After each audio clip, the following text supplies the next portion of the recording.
it's Jaison Kerr here from Kerr Farm Vineyard.mp4, and I'd just like to show you the results of our cuttings and the instruction I gave you on how to take cuttings in the previous video. This is the little vine that we took the cutting from, so as you can see it's growing quite nicely and it will be planted out shortly. But what I'm going to show you today is some other cuttings I made of a July muscat vine. Maybe just like come in a bit, Wendy. That's an eating grape, and what we're going to do is get this out and I'll show you how to trim it up. The roots have grown through the bottom of the little plants a bit, so we'll just move back to the table here, pull out any weeds.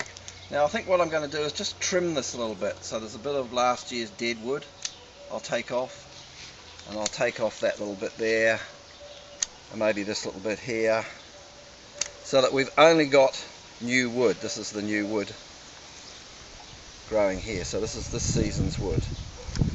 Trim off that little bit down there.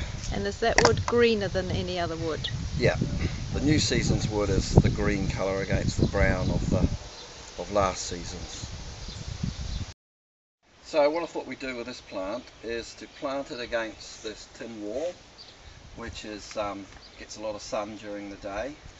We've got a couple of wires running across there, so we'll train the plant to grow up to the first wire and then along each side, and espalier it out. We might even put a couple more wires further up, and so that we've got a lovely little place for the fruit.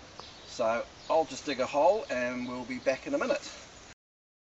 We've decided to plant it here because this gets lovely morning sun and afternoon sun, and a little bit of shade in the late afternoon, which is good for the plant to just cool down a little bit and develop some flavours. It's also cool for us to dig the hole.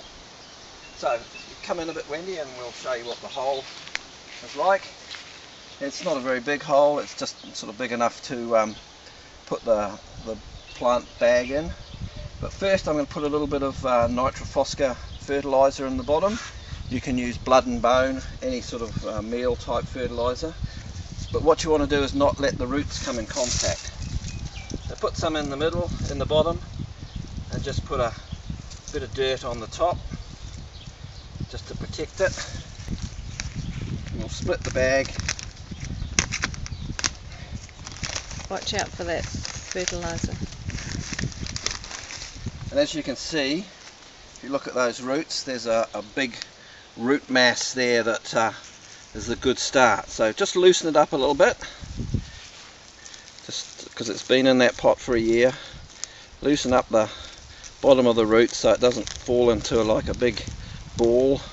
Seems quite brutal, but it's better for the plant in the long run. So we'll put it in, centralise it, and then just drag the dirt in and fill round it. Fill round to the depth that it was originally planted to. Don't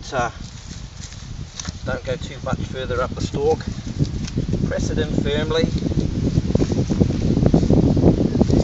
It's good.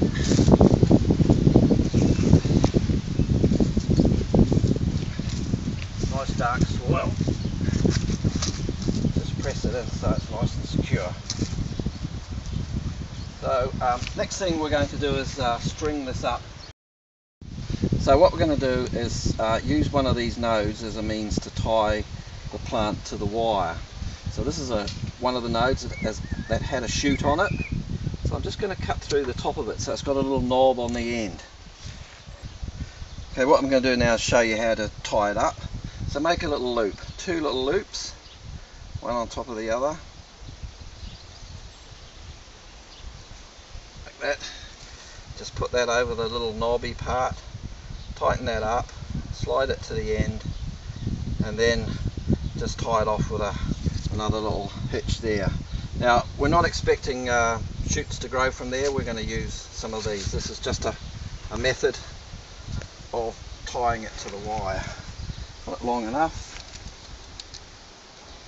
go around once, push it through the loop, go around twice, push it through the loop, and there's just a little bit of pressure on there to hold that tight. So as these other shoots grow, we can just affix them gently to this wire to get them up to there. And that's the start of our little plant. Right, there's just one last thing you've got to do, and that's give the plant a little water so it settles in. And this is a good time to give yourself a little water as well. Try and do it in the evening. The water lasts a lot longer, so we'll just give it a little squirt. Give myself a little drink as well. Cheers.